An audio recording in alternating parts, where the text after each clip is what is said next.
Hello and welcome. It is Eric Erickson. We got to circle back to what happened yesterday on this program to be able to get to the news of today. The phone number, if you want to be a part of the program, 877-97-ERIC, 877-973-7425. I want to be very clear here. I am going to be very duplicative now and then in the next hour. And the reason is because we've got several stations that won't pick us up until 10. This is the big story of the day. It's worth covering twice. I want to be able to cover it for them, but I got to get to it out of the gate because it is the big story this morning. It has become a national story overnight. Yesterday, Kay Ivey, the governor of Alabama, decided to impose a mask order on the state. Alabama's governor, seeing a rise in masks, has decided everybody in the state now mandatory must wear masks. Meanwhile, here in Georgia, Governor Brian Kemp decided that he wants to get everyone to wear a mask without mandating everyone wear a mask. In fact, he issued a new executive order extending all of his guidelines for coronavirus. Social distancing. Employees and businesses must wear masks, wash your hands, all the temperature checks for businesses, things like that. But he made it very clear that local governments cannot impose mask orders. He banned local governments from imposing mask orders and made very clear that he himself is not going to mandate masks. Now, I want to let him say in his own words why he did this. This, I think, is important. I asked him about this on this program yesterday at 10 o'clock, and I want to replay for you this bit of our interview so you have a sense of why he's doing what he's doing. Interestingly enough, the national media is melting down about this. The Georgia media is not, for the reasons that he talks about right here. Now, last question on this before we move on to the president's visit. Could you just talk about your views on masks? Because I know you're getting some pushback on making them mandatory or not, and I think I understand why you haven't, but wanted to give you the opportunity to explain.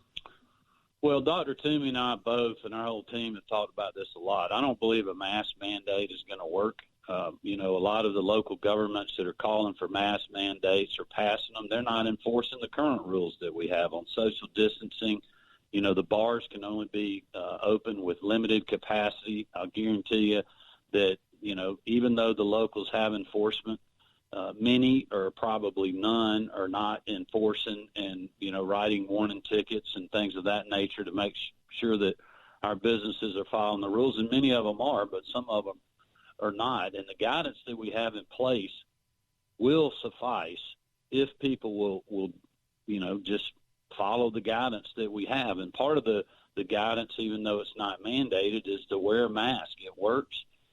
If you're, going in a public place or a place that's going to be crowded, wear your mask. If you're going out to eat, just keep your mask on until you get to your table. Your table's going to be socially distanced from other tables. Your server's going to have a mask on, and that will really work to help stop the spread. But even with masks, the virus can spread. So socially distancing is the best thing that you can do. And we shouldn't have to have mandates, Eric, for people to do the right thing. Right. We got mandates on speed limits and people break them every day. Nobody was worried about the socially distancing mandates or the large gathering ban that we still have of 50 people when the protests were going on. I understand why, and I was in that same camp as well. But we also, we've got to be realistic when you have that scenario playing out and nobody's saying anything. It sends the message to everyone else that it's free reign out there, and it's just not. We're going to have to learn to live with the virus, which we are. Our hospitals have done that. Our doctors' offices have done that. But we also have to not only protect the lives of our citizens, but the livelihoods. You think about literally, the reason that we're holding where we are, I believe if we start shutting down again, we're going to lose restaurants forever. We're going to lose a lot of small businesses forever. And that economic toll is going to be devastating on our school budgets, on our healthcare budgets, on our social services budget when you think about blind, aged, disabled, Medicaid, and other programs. So we've got to balance both, and that's what we're doing every single day, 24/7. That was the governor talking to me yesterday about this. And let me reiterate this if you're just tuning in. The governor of Georgia is making it very clear in his latest executive order that he wants everyone to wear a mask, but he's not requiring it by law. The reason he told me and the reason he's told others he's not mandating mask coverage is because local governments around the state are not currently enforcing the other requirements.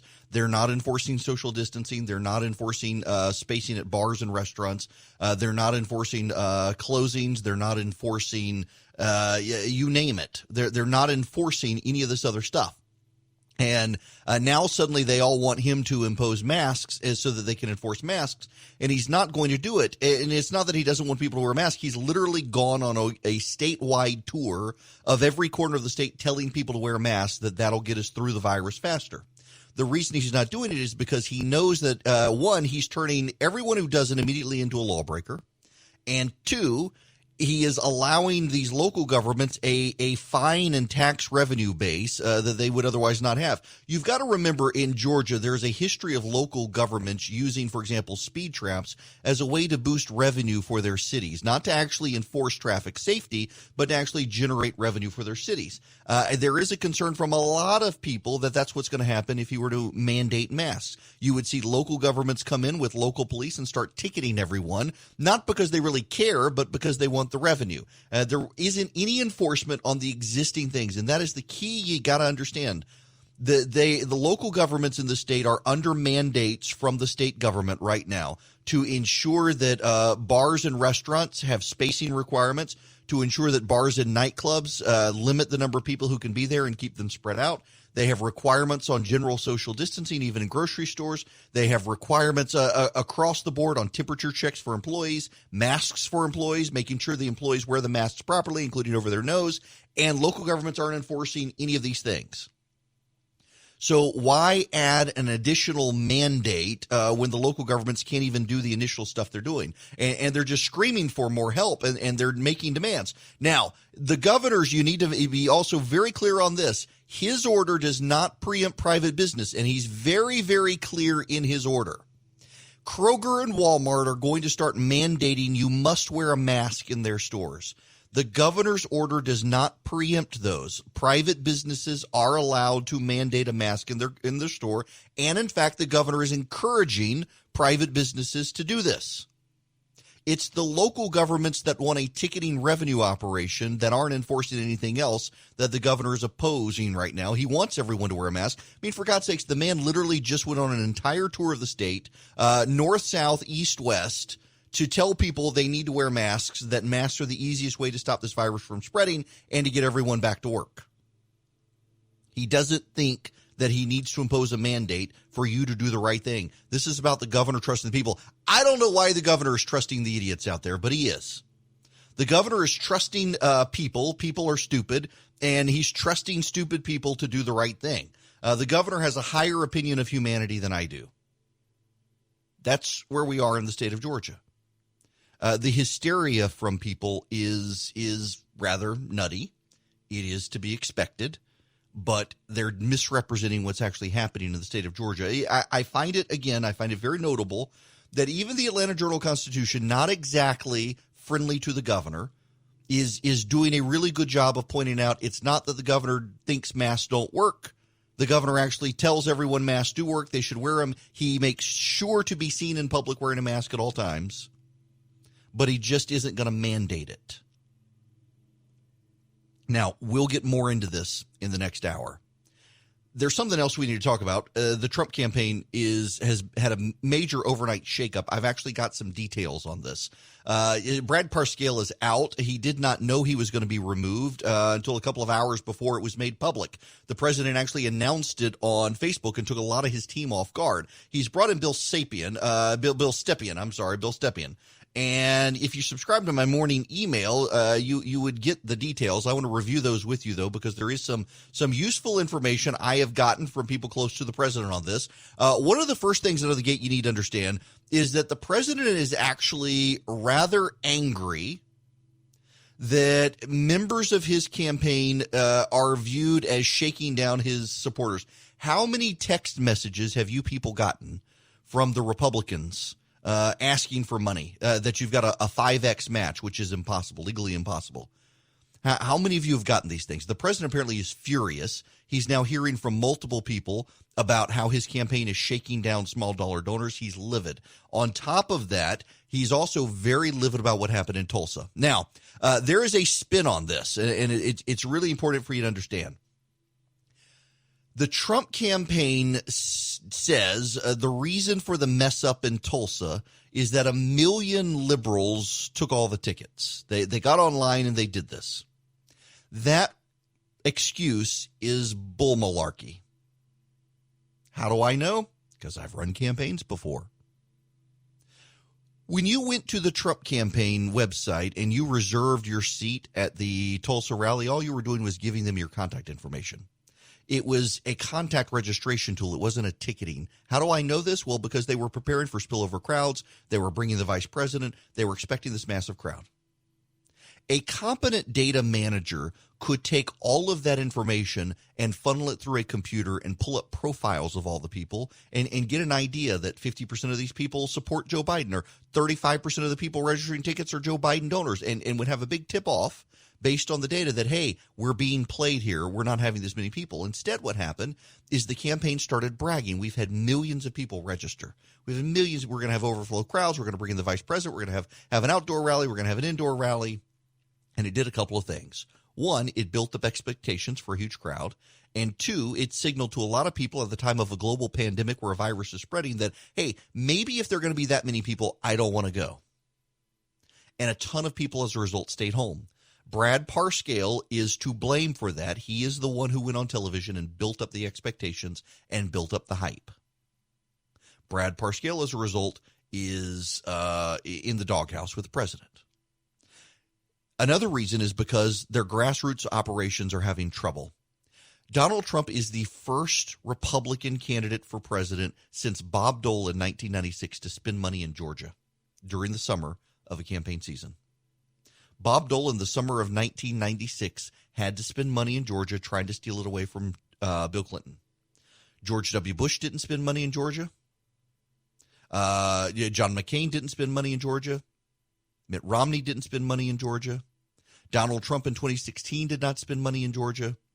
Donald Trump in 2020 is having to spend money in Georgia. Now, some of you are saying, but wait, I live in Georgia. I remember their ads on TV. Yes, you remember ads because they were parts of nationwide cable package buys that ran in all the states.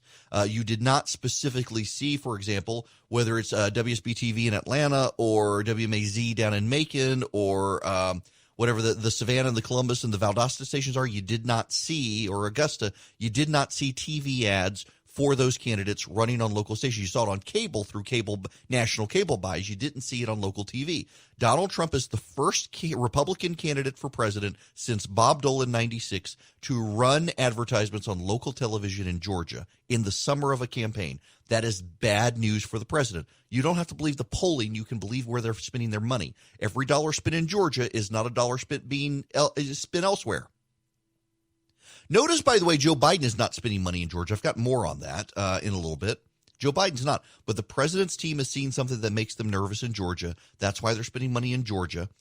And they shouldn't have to. And that's another problem with Brad Parscale. And that gets to the biggest problem is the president now realizes he has a problem in the suburbs, and it's related to the virus. If you look at the Wall Street Journal poll that came out yesterday, the president has a 56% approval rating for his handling of the economy, but his overall rating is like 39%. It has everything to do with the virus. It has everything to do with a revolt in the suburbs about his handling. People don't feel safe. They don't feel like they can get their kids back to school. They don't feel like they can go back to work. They feel like the economy is being dragged down because of the virus. And they feel like the president is derelict in his duty when he handles the virus. In other words, if he can handle the virus, he's going to win re-election because the economy will rebound and people trust him on the economy. But he's got to get there by wading through the virus. And right now, people don't like it. And there's a fundamental issue with the campaign in the suburbs. Now, who is this guy, Bill Stepien? Well, he ran Chris Christie's campaign in 2009 in New Jersey, a state hostile to Republicans, a state with suburbs that are hostile to Republicans. And Stepien was able to navigate a New Jersey suburban landscape that was hostile to Republicans and got Chris Christie elected. He's got the trust of the president. He was the White House political director for a time. So he knows how to win in the suburbs. He knows how to win in liberal suburbs. He knows the president. The president respects him. He's a competent, capable administrator. He knows how to run campaigns. If Stepien gives me hope that this president finally has a clue that he wants to win re-election. Brad Parscale flat out needed to go. Stepien coming in is really good news. The man knows how to win in the suburbs. He's going to give conservatives pause, by the way. Stepien's not a conservative. He's not a conservative. He's a Chris Christie guy. But he knows how to win in suburbs that have drifted to the left. Some conservatives are going to really complain about some of the stuff Bill Stepien wants to do, but ultimately he's going to be way more competent in winning suburbs for the president. I talked to a very prominent Republican last night, and she said she's not convinced at this point the president can cross the finish line in November ahead of Joe Biden. But what she is now convinced of with Stepien is that all of the lower ballot fallout can be mitigated, minimized, and changed because of Stepien. She hopes that the president can win in November. She's not sure given what she's seeing, but she thinks that Bill Stepien coming in will do what is necessary for the Trump campaign to salvage other races so that Republicans do not have calamity across the ballot across the nation. And right now, that is something Republicans need to see, that the president is mindful of not just his race, but down ballot races. Hiring Stepien gives them that confidence the president realizes there's an issue. I'd like a moment of your time, please. I am furious with all of the text messages that I continue to get from the Trump team.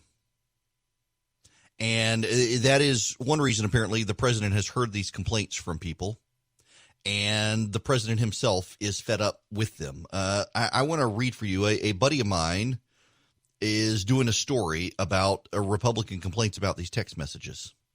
And he asked me if I could send him some of the text messages that I've received. Let me read you. Here are text messages. Yesterday at 8:05 p.m., I got, congrats, you've been chosen a Trump state defender. You're eligible for a 400% match. Donate by midnight to activate your 4 times match. By the way, that's legally it's impossible to do that on a campaign. When you're getting text messages from campaigns about matches, for nonprofits, someone can do that. For a campaign, you can't do that. Why? Because there are limits. The max that a person can donate, I think, is $5,000 now. So if I were to donate, hypothetically, $5,000, there's no way that someone could match me by 4 times, because that would be $20,000, and that would be illegal. And yet that was sent to me yesterday. Breaking, Democrats just voted to start Trump's impeachment trial. We're activating 3 times matching till midnight. That was sent January 15th, January 17th. Alert, Schiff and Nadler will prosecute case against Trump. Fight back today, 3 times matching for the next 925 patriots who stand with Trump. And then January 19th, Trump is on trial in 2 days. The results will determine Trump's legacy. Stand up and support Trump. Then there is from July 12th, Trump flag shirt reserved for you. No better way to show your proud Trump patriot support. Claim your t-shirt by 9 p.m. Republicans downgraded. Radical left just raised $392 million online. Don't abandon Trump and his allies.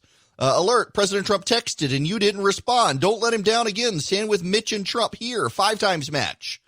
Deadline alert. Newt texted. Karl Rove texted. President Trump texted. Mitch McConnell texted. Will you help us protect Trump's majority? The Senate is in major jeopardy. If followed into Schumer's hands, chip in today to secure a 5 times match. This is President Trump. The do-nothing Democrats will do anything to take me down. I need 397 patriots to fight back ASAP. Take a stand. This is President Trump. The do-nothing Democrats will do nothing to take me down. I need 397 patriots to fight back. Breaking, show your support for President Trump by ordering patriotic face masks made right here in the USA. Limited supplies. Get your patriotic, wearable, washable 3 face masks made in the USA by pitching in before 11:59 p.m. here. Only 150 masks left. GOP alert. Republicans are in jeopardy of losing the Senate. SLF. We need you to go off the sidelines and help Joni Ernst fight the radical left in November. I'm Steve Scalise. President Trump is on trial today. Join the president's events. Get a 5 times match. GOP alert. Democrats are closing in on battleground states like Colorado to flip the Senate. Breaking. Democrats just voted to start President Trump's impeachment trial. Alert. Schiff and Nadler will prosecute the president. I have gotten, these are all screenshots of text messages that I have gotten since January. I have started getting them almost on a daily basis. I am tired of them. Everyone else is tired of them. And the president apparently is tired of them enough to shake up his campaign. The Republicans doing this are just burning bridges with their donors, and they're going to see a wipeout of their fundraising if they keep spamming people in text message. The whole thing is crazy. It's got to stop. They need changes. When I come back, Ken Blackwell is going to join me adding Black Voices for Donald Trump. Welcome. It is Eric Erickson here. The phone number, if you want to be a part of the program, 877-97-ERIC. That's 877-973-7425. And I am, well, let's see. It looks like he's on I have a guest. All right, I've got a guest coming. Yes, I'm so delighted. I've known him for a while. The very first time, I grew up overseas. I've still been to more countries than states. The very first time I ever went to Ohio, I was running Red State, and a group of us decided that we would go to Ohio in 2006 and knock on doors for the Republican gubernatorial candidate, who just so happened to be my next guest, Ken Blackwell, who is joining me. How are you? Hey, Eric. Good to be with you, sir. You too. Look, I'm going to completely ambush you on something, and it's direct. It's related to what we're going to talk about. But I got to ask you: have you seen the thing from the National Museum of African American History that if you believe in the scientific method, you keep on time, and you have two parents in your house, that's white culture? Yeah. Look, I know that the left has been on a destruction to destroy the traditional family, where a father and a mother raises their children. That all of a sudden is what these knuckleheads are calling whiteness. Well, one of the things that I know is that before the Great Society program and where government started to create incentives for fathers to leave home and mothers to marry the government, black families were intact, and even when they were struggling, they understood that the family is the incubator of liberty. The left and big government programs has destroyed the family. Where now less than 25% of young black kids are raised in two-parent households, and so that's not only is it an insult, it's a double insult in that they have it in this coming out of a institution that is supposed to be promoting life, liberty, and the pursuit of happiness among blacks, and codifying this in a recital of our struggle to make America a more perfect union. I was appalled by it. I knew you were going to come on today, and I wanted to ask you about it. I figured you had seen it, and it kind of relates to what else we're talking about here, as we have supposed anti-racists out there marching in the streets and protesting, and we've got law and order problems in cities around the nation. A lot of people may not realize you had been mayor of Cincinnati. And, so I did not know this, but I found this in reading, that one of the big things that you had to do as mayor of Cincinnati was deal with crowd control issues and the like after the deaths of concert goers at a Who concert. Yep. And, we dealt with police community relations issues. We entered into a consent decree and integrated our safety forces, and we actually made sure that our police forces, our safety forces, were well trained, and we radically reduced the police community challenges and problems that had started to pop up in the 70s, in the late 70s and early 80s. We got out in front of it. One of the things that we didn't do was to abandon our leadership responsibilities at the local level, and that's what really irritates me, Eric, is that this notion that there is a pandemic of systemic racism across our safety forces in America, therefore justifying calls for defunding them, is just nonsense, and it's part of not only a leftist but anarchist strategy to actually fundamentally, as they claim, transform our country. And our country doesn't need fundamentally to be fundamentally transformed. We need to continue on the path that we've been on, and that is to make this a more perfect union. And we have to look at facts. In our 244 years of history, we are positioned as the freest, the most diverse constitutional republic in all of human history. And one of the things that has given us this foundation for progress is a respect for the rule of law and the respect of the human dignity that God has invested in each of us. These same clowns that are calling for the defunding of the police department are the same clowns that try to run God and faith out of the public square, because in their philosophy, you in fact can chase God out of the public square, and you can replace God with government, just as we've seen them replace fathers with government in our households across this nation.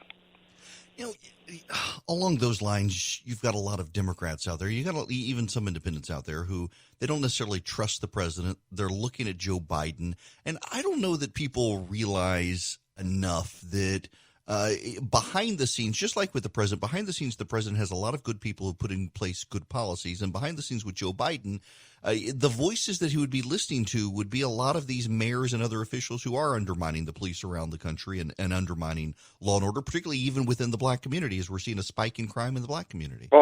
Absolutely. I mean, Bernie Kerik, the former police commissioner in New York City, and we did a study.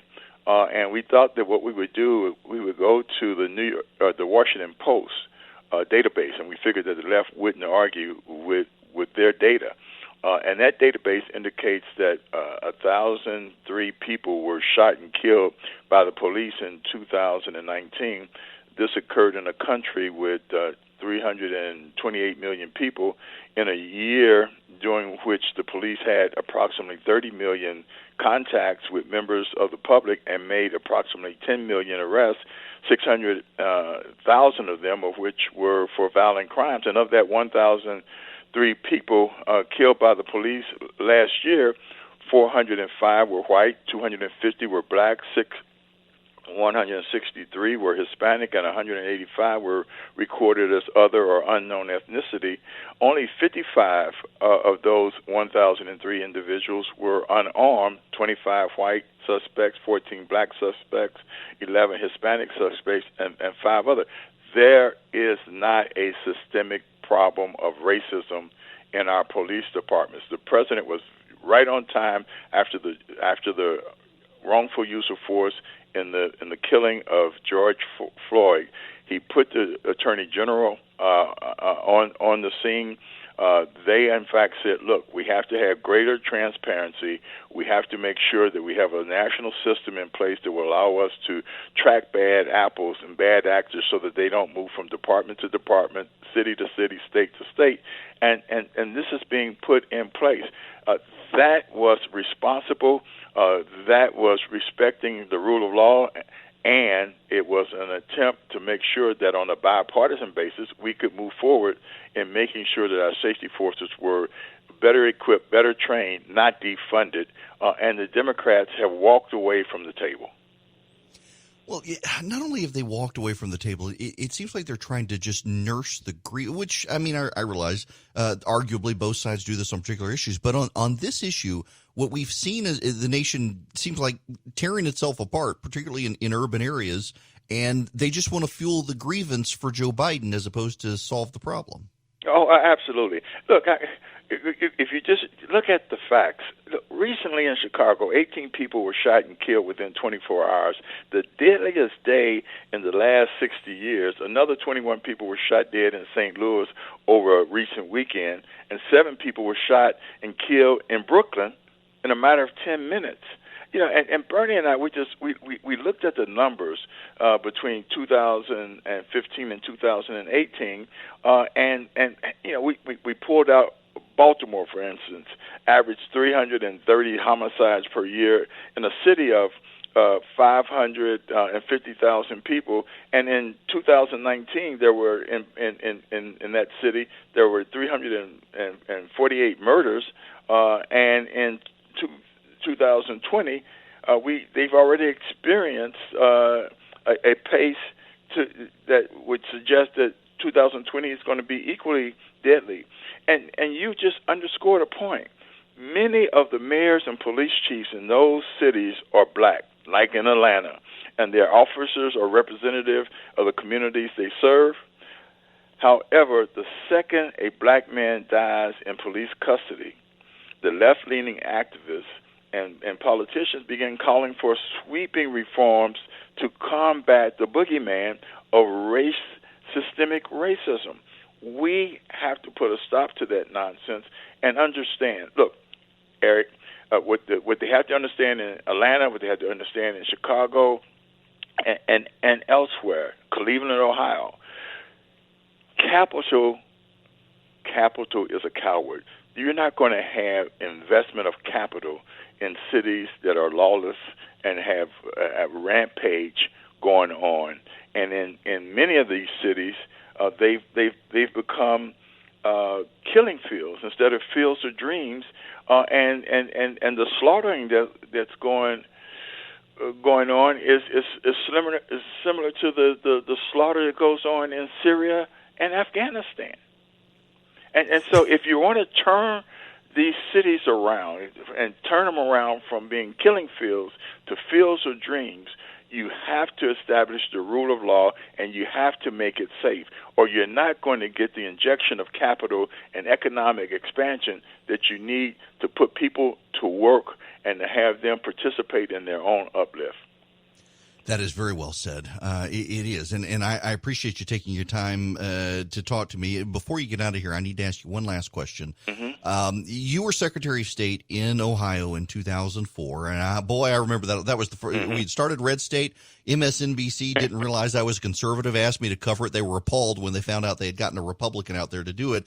And I remember I was on the Bush legal team and got a call. They thought I was going to have to fly to Ohio from New York to be able to deal with stuff. And I would just love for you to explain to people the situation with voting in this country and the concerns over generic mail-in balloting and the ballot harvesting that goes on out there. You probably know better than most people. Well, look, it's just crazy. This notion of mass mail voting is crazy. You have to clean up the voter rolls. You have to only mail to active voters. But the reality is that, one, we should understand that even in the midst of this pandemic, as we work our way through and we reopen our country and our states and our cities, what we have to realize is that, and let me just give you a perspective. I'm chairman of the International Foundation for Electoral Systems. We are funded in the main by the United States Agency for International Development Aid, USAID, and we help countries across the globe in managing their elections, working with their election administrations.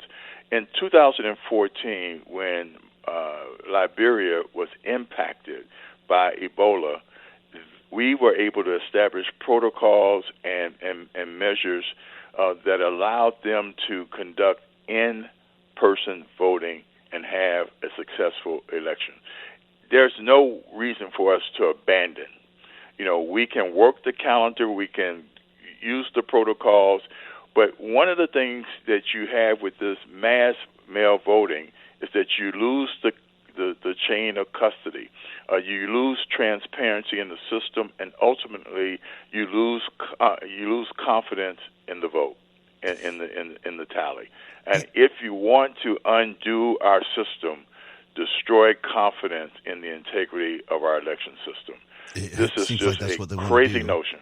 Yeah, and I tell people all the time, I'm totally okay with where you have to request an absentee ballot. If everyone wants to request one, do it. But the idea in some states that you will then let activists knock on people's doors and say, "Hey, we know you haven't turned in your absentee ballot. We'll take it for you." I don't see how we can let that happen.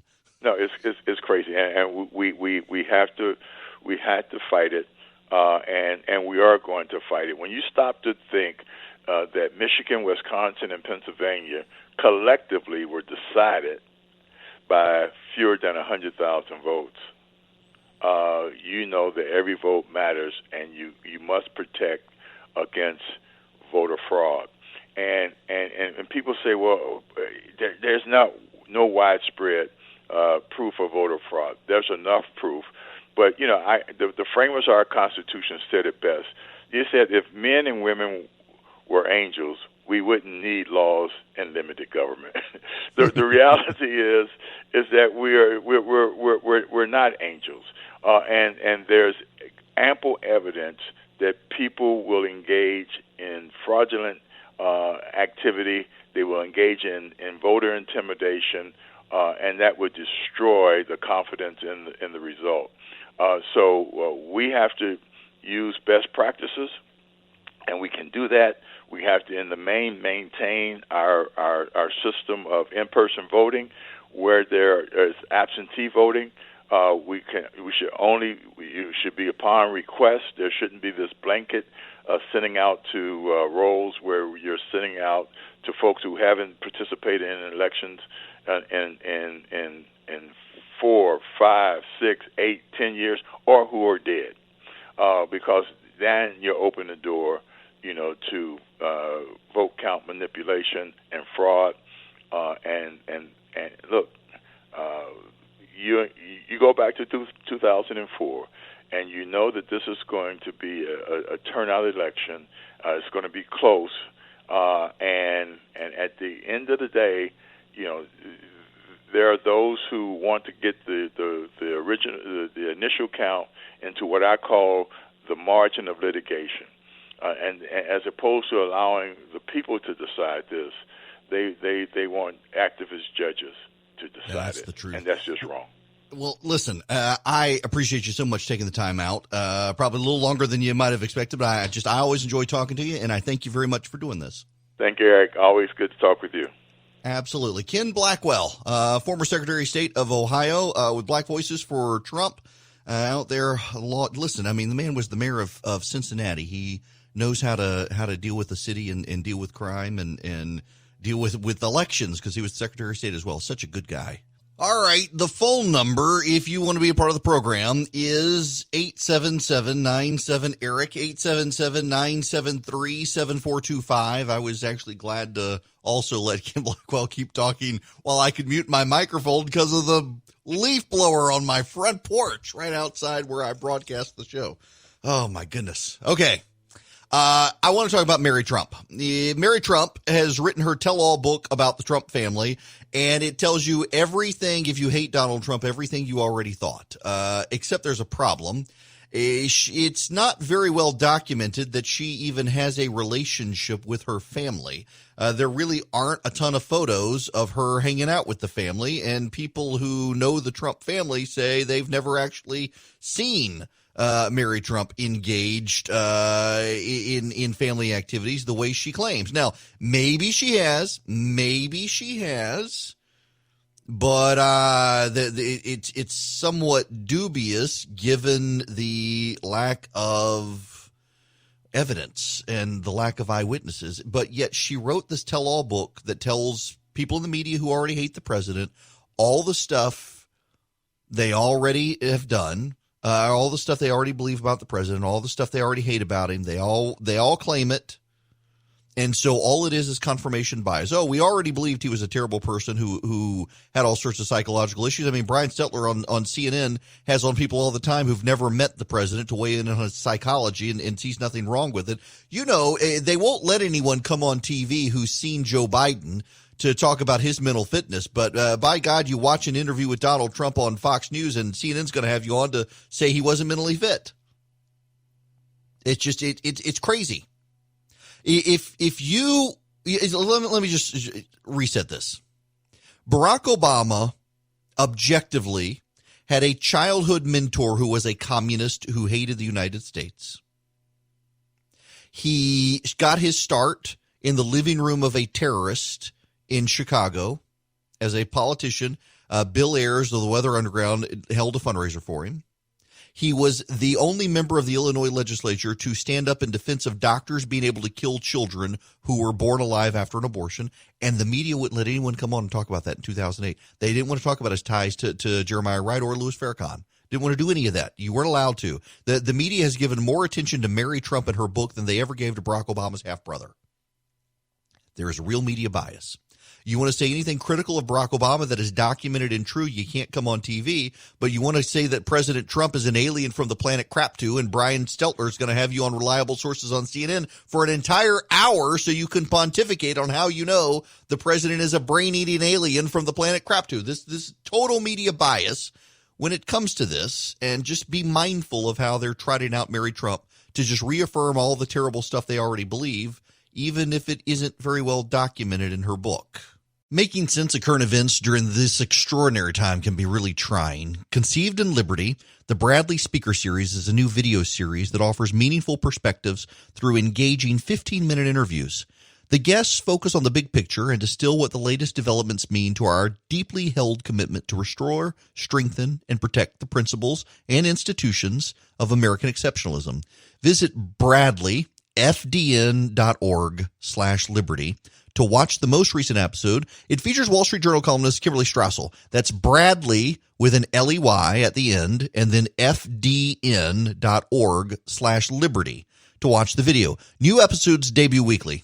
So come back often, subscribe to their YouTube channel. You'll be notified when a new one is there. It is the Bradley Speaker Series at bradleyfdn.org/liberty. Hello and welcome. It is Eric Erickson here, the Eric Erickson Show. The phone number, what is it? 877-97-ERIC. 877-973-7425. Y'all, I just as I just saw a message from a friend I had missed, and I am finding this hilarious. So, Delta is rolling over everyone's sky miles because nobody can fly. So if you were a gold medallion last year into this year, you're going to be gold medallion to next year, through the end of next year. Well, so I figured out. So I'm platinum, and I'm mostly platinum because of my Delta Sky Miles card. And because I haven't flown since the end of February. But I figured out, since they're rolling everything over, I need to fly somewhere that's 1,100 miles from Atlanta, because that'll give me 2,200 miles round trip. And that will, for the first time in my life, make me diamond. And I love Chicago. Chicago is one of my favorites. I like Chicago more than New York. The problem with Chicago is that it is not far enough. And so I've got this, I do, when we've got bad weather in the area, I'll pull up this radar program that I have, and I will use my radar program. And I got on my radar program because it has a cool little map function, and I can draw a line to Chicago, and Chicago, it's only about 610 miles. And that's not going to do me any good. I got to go to 1,100 miles. So I drew out a line to 1,100 miles to see what was there. And you know where you land? Well, you land in Winnipeg, Canada. But you don't just land in Winnipeg, Canada, and that's the key here. There are a couple of places you could go. Like, I could go technically to San Juan. I could go to San Juan, Puerto Rico if I wanted. It's slightly more. I could go to Vegas, I guess. I could do something like that. But almost on the nose is Denver, Colorado. And there's a flight out and there's a flight back. I could go like on a Saturday morning, land, wait 2 hours, turn around and fly back. And I could become diamond for the first time in my life. And I mentioned that on Twitter. Is it safe to fly? If I fly to Denver and come back, I would suddenly have diamond status. And not only that, because Delta's extending it, I would have diamond status until 2022. That would get me ahead of the line all the time. And so I mentioned that, and I realize that I'm the most clueless person when it comes to this sort of stuff. The number of people who have text messaged me, emailed me, or interacted with me on social media, I didn't know you smoked weed. I didn't realize Denver was code for I'm going to go buy marijuana, but apparently it is. So now I guess I got to fly to Winnipeg. All right. I guess Mexico. I don't want to go to Mexico City. I mean, I guess I could fly like to Salt Lake City and back, and that would, how much is Salt Lake City? Salt Lake City would put me at 15, so I would have a margin. I guess I could go to Salt Lake City, so everybody thinks I'm Mormon instead. Just, oh man, the way people's minds work. I clearly am not watching enough TV to keep up on pop culture. Now, I want to move randomly. I realize that was very random, but I want to move back to something I talked about in the first hour. And this is actually rather important stuff. I spoke to the governor yesterday at this time about the mask issue, and I want to replay for you that part of our interview. I did in the first hour as well. I warned him it was coming the second hour because not all the stations were with us in the first hour. Everybody's with us now. I wanted to talk about it then. I want to talk about it now. Here is the governor. Now, last question on this before we move on to the president's visit. Could you just talk about your views on masks? Because I know you're getting some pushback on making them mandatory or not, and I think I understand why you haven't, but wanted to give you the opportunity to explain. Well, Dr. Toomey and I both and our whole team have talked about this a lot. I don't believe a mask mandate is going to work. A lot of the local governments that are calling for mask mandates or passing them, they're not enforcing the current rules that we have on social distancing. The bars can only be open with limited capacity. I'll guarantee you that, even though the locals have enforcement, many or probably none are not enforcing and, writing warning tickets and things of that nature to make sure that our businesses are following the rules. And many of them are, but some of them are not. And the guidance that we have in place will suffice if people will just follow the guidance that we have. And part of the guidance, even though it's not mandated, is to wear a mask. It works. If you're, going in a public place or a place that's going to be crowded, wear your mask. If you're going out to eat, just keep your mask on until you get to your table. Your table's going to be socially distanced from other tables. Your server's going to have a mask on, and that will really work to help stop the spread. But even with masks, the virus can spread. So socially distancing is the best thing that you can do. And we shouldn't have to have mandates, Eric, for people to do the right thing. Right. We got mandates on speed limits, and people break them every day. Nobody was worried about the socially distancing mandates or the large gathering ban that we still have of 50 people when the protests were going on. I understand why, and I was in that same camp as well. But we also, we've got to be realistic when you have that scenario playing out and nobody's saying anything. It sends the message to everyone else that it's free reign out there.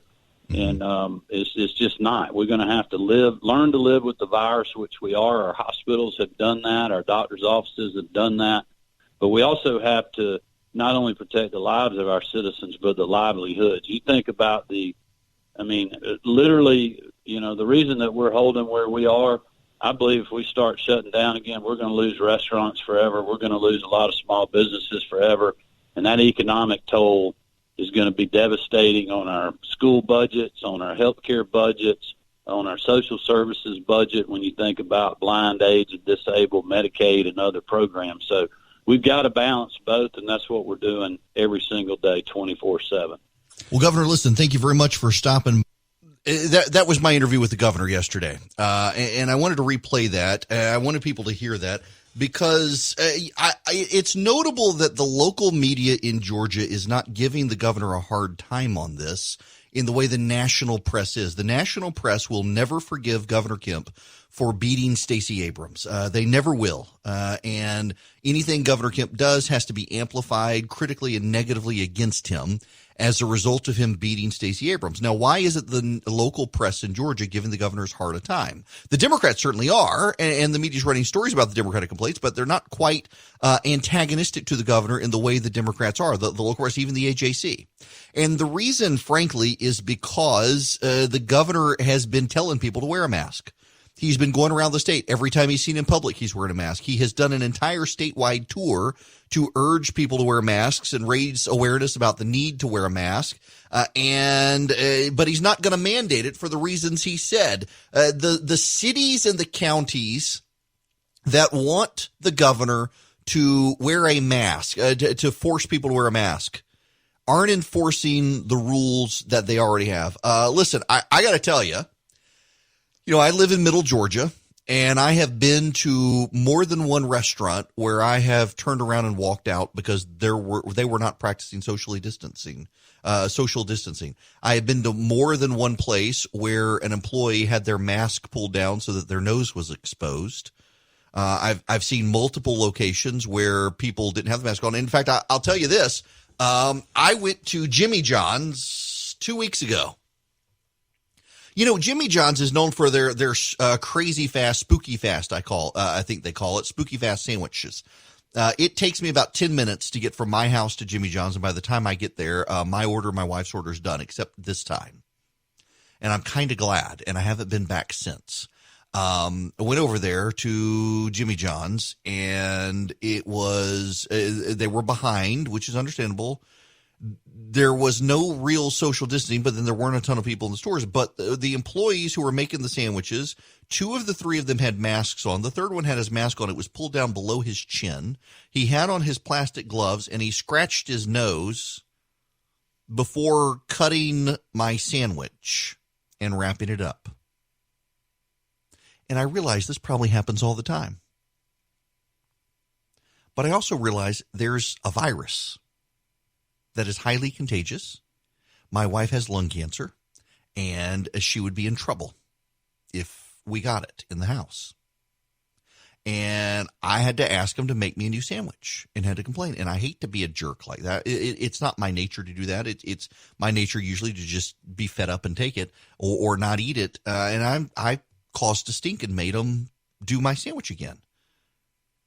And I was floored that the manager in there, nobody was paying attention to this. And I suspect this happens more often than not. But I've been into places where that's happened. I've been into grocery stores, and I've been into restaurants where people aren't socially distanced. There are a buddy of mine told me about going out the other night to a bar, and he left. His friend stayed because everyone was so jam-packed in there. Nobody was wearing a mask. Nobody was enforcing it. The police weren't coming by. Health inspectors weren't coming by. No one. And the governor's right on this. If you want him to mandate masks, well, start enforcing all the other parts of his order that are there. Employees wearing masks and wearing them properly, temperature checks for employees, social distancing, capacity limits, things like that. And local governments are doing that. What they want to do is they want the governor to mandate masks so then they can send their police officers around and write everybody tickets and boost their revenue stream. That's why they want the mask mandate. It has nothing to do about safety at this point for most of them. It has to do with revenue. Georgia is notorious for local communities using local police officers to boost revenue for their cities. That's why in Georgia, it is against the law for police officers to use a speed detection device when you're going within 10 miles of the speed limit. That's why you can go 79 miles an hour on the interstate in Georgia, and no one's going to pull you over, even though the speed limit's 70, because they can't. It's against state law. The only exception for that is if they're traveling 70 miles an hour and their speedometer says they're going 70 and you pass them, they can pull you over. There's a police officer up in Monroe County, just north of me, who's notorious for doing that on the interstate. It drives people crazy. Now, the exception here is state police. The state police can pull you over if you're doing 3 miles over the speed limit with their speed detection devices. Local police can, and the reason they can is because for years in Georgia, there were notorious speed traps that would pull you over if you were 3 miles over the limit if you were from out of town. In fact, up in Atlanta, in Doraville, I think it's Doraville, or Chamblee, I think it's Doraville, there's a lawsuit right now about the police up there being so aggressive with people passing through the streets of that city, giving them tickets if they don't live there, using the license plate monitor cameras to determine whether or not they're a resident of the city, and if they're not, giving them a ticket. There's a huge lawsuit about them using that as a revenue scheme, because in Georgia it is against the law to use ticketing as a way to boost revenue. And yet that's what's going to happen. And that's why the governor doesn't want to do this. He doesn't want to turn half the state into misdemeanors or criminals of some kind because they're not wearing a mask. He wants everyone to wear a mask. He's going around the state telling everyone to wear a mask. He is wearing a mask. But if you're a local city and you're not going to enforce every other aspect of this, why do the mask thing? You're not going to enforce that. Now, one thing you need to be clear of here, and this is being dramatically misrepresented by people. The governor's order saying local governments can't mandate masks. They can request it. They can't enforce it. Has nothing to do with private businesses. Kroger is about to force you to wear a mask in the store. Fresh Market is already doing it. Walmart is going to make you wear a mask in Walmart. And that's fine. And everybody should be okay with that. And you should comply, and you shouldn't be a jerk when they ask you to. And the governor's not going to overrule them. In fact, the governor has said he would encourage private businesses to make it mandatory. At my office, you must wear a mask in the building. And he's okay with that. It's been misrepresented that he's not okay with that. That's not true. He would like that. Kroger's going to do it. Walmart's going to do it. I'm waiting for Publix to do it. But you're going to need to wear a mask out there. These businesses aren't going to let you in to grocery shop without a mask on. And that's actually good. And that's actually going to, that's actually gonna help with the control of the virus. I got to tell you, I think if the president's campaign, and maybe Stepien will do this, if he will make mask wearing part of the campaign, that you want to help the president get reelected, you got to wear a mask to stop the virus. I bet 3/4 of the people complaining will start wearing a mask because they don't want Joe Biden to get elected. They'll believe it if it comes from the campaign. It's one area of leadership I think the president really could exercise, is to step up and say, hey, you got to wear a mask. It'll be funny to watch the left suddenly stop wearing masks, saying, oh, no, we got to stop wearing masks. We don't want this guy to get reelected. But you'll see all the Trump supporters out there start wearing masks. They should do that. Welcome back. It is Eric Erickson. I have to do something. A buddy of mine just texted me, and he says that he will believe that I'm really his friend when I dedicate a portion of my morning show to clown farts, the real problem we need to address. So to prove to him just what a friend I am, I would like to note the blight of clown farts across America. It is a terrible menace in society. We should all be up at night concerned about this menace. And I mean, clowns are bad and evil anyway. Have you ever seen Poltergeist? This is, I mean, can you imagine if the Poltergeist clown farted under the bed? Wade, this is for you. I need you to know I'm raising awareness just for you so that the world knows this is a serious problem. We should probably end clowns anyway because they're scary and creepy and not actually funny. And the fact that we have to deal with clown farts in addition to the cow farts, like Burger King. Have you heard Burger King? It did an entire ad campaign. Apparently they're going to have their cows start eating lemongrass because they won't have as much gas, as much flatulence. If they do, who cares whether you're cow farts? I understand caring about clown farts, but cow farts, who cares? And cow belches.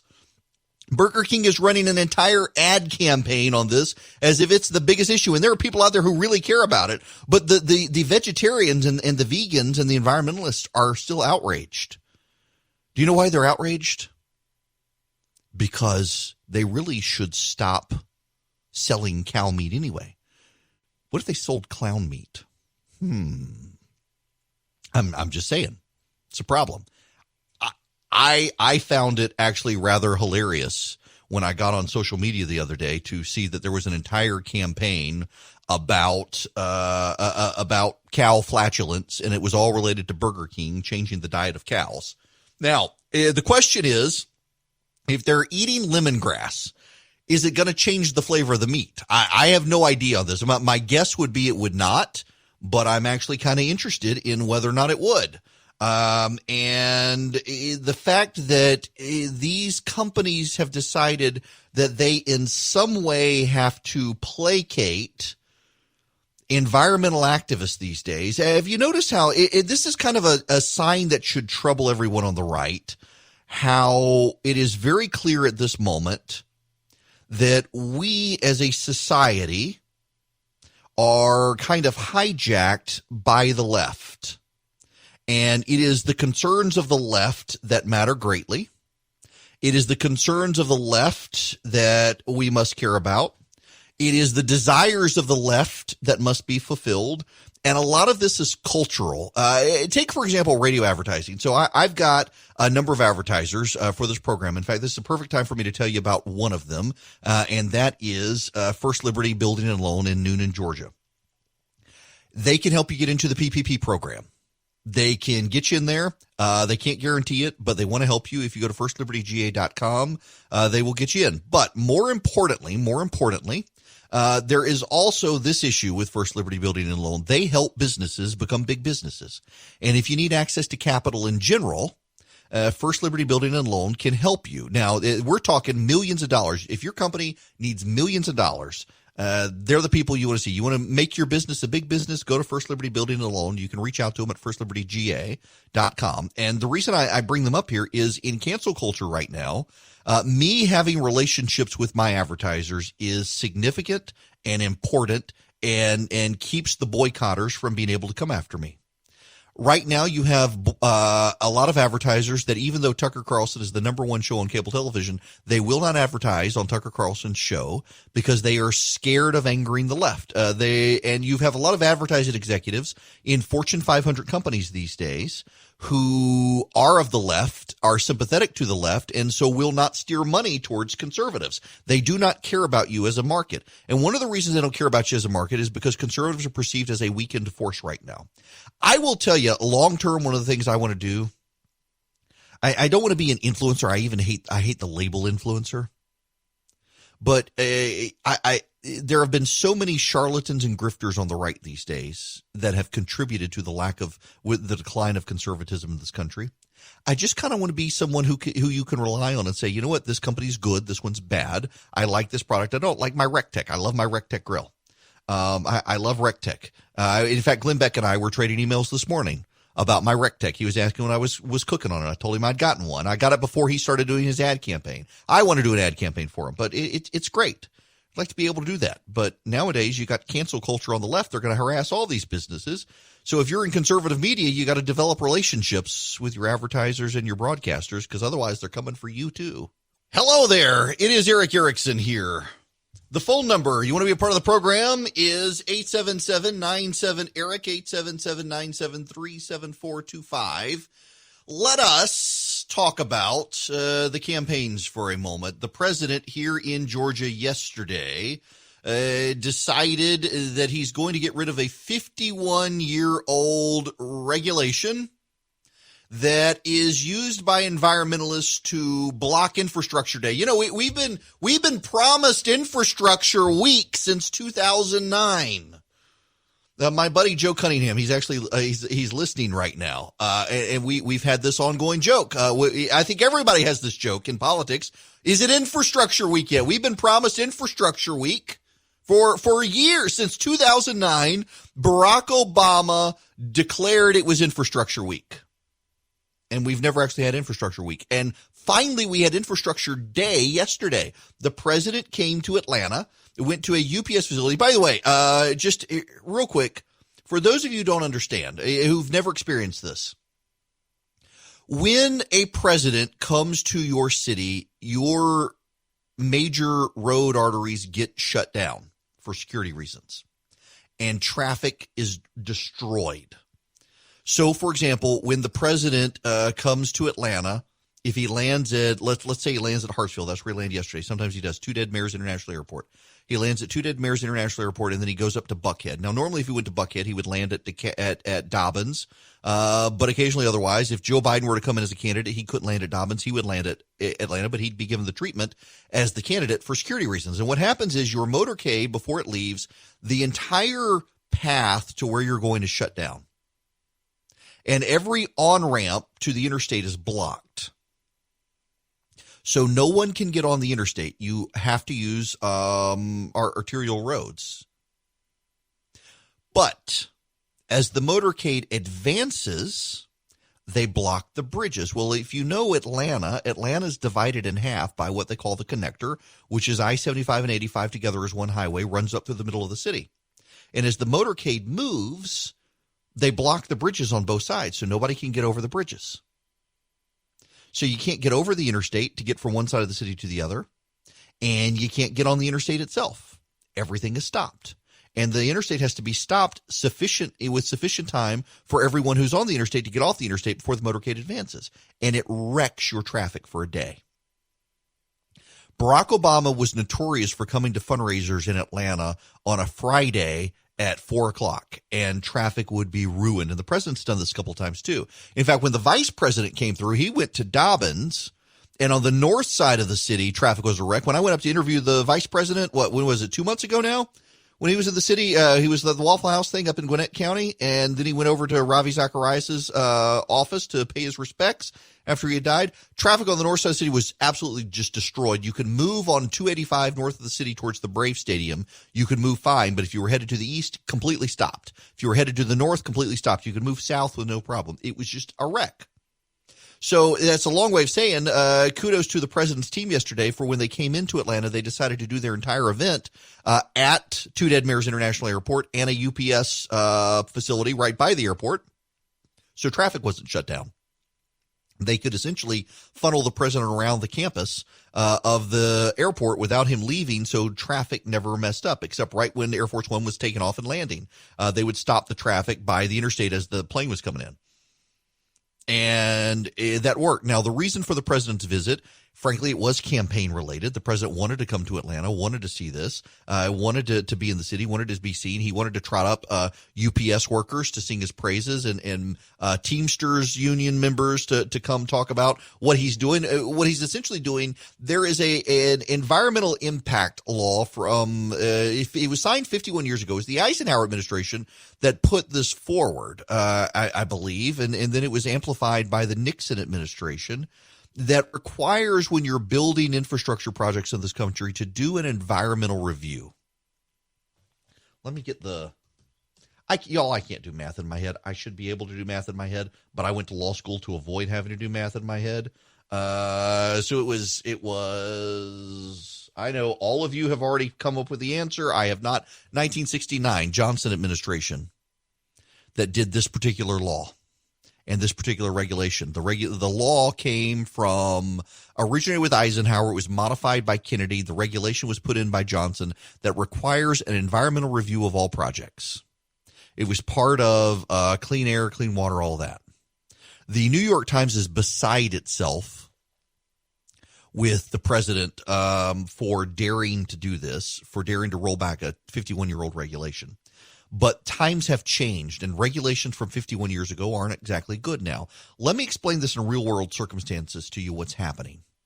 I live in Macon, Georgia. From my house, you sit on my front porch, you can hear I-75. If it's cold, oddly enough. If it's warm, you can't really hear it. If it's cold, the air is more condensed and sound moves through the cold air. You can hear the interstate. I'm about maybe as the crow flies. I'm part Swedish, y'all. I trip over my tongue. As the crow flies, I'm about a half mile from the interstate. Savannah has a port that they are deepening for bigger ships. Many of those ships sail into the Savannah port. They drop off their cargo. Their cargo is shipped from Savannah up I-16 to Macon. They're building a brand new interchange to handle all the 18-wheeler traffic that's coming through. And then it heads from Macon up to Two Dead Mares International Airport, where it's broken up into pieces and put on planes by UPS, FedEx, and the like to get around the country. The corridor between Macon and Atlanta is one of the most heavily congested corridors in the Southeast, if not the most heavily congested corridor in the Southeast for 18-wheeler traffic. And it is a mess. I can tell you, in fact, yesterday I was headed up 75 into Monroe County. I was just riding around up there, And there were two trucks. A FedEx truck was in the right lane where he should be, and there was a JB Hunt or whatever, 18-wheeler in the left lane trying to pass him, maybe doing 3 miles per hour more than the FedEx truck. And it is infuriating when that happens, and it happens more and more. There are so many 18-wheelers behind in this section from the 75-16 split in Macon up to Atlanta. Now, I'm trying to give you the lay of the land so you understand what's going on to make this point.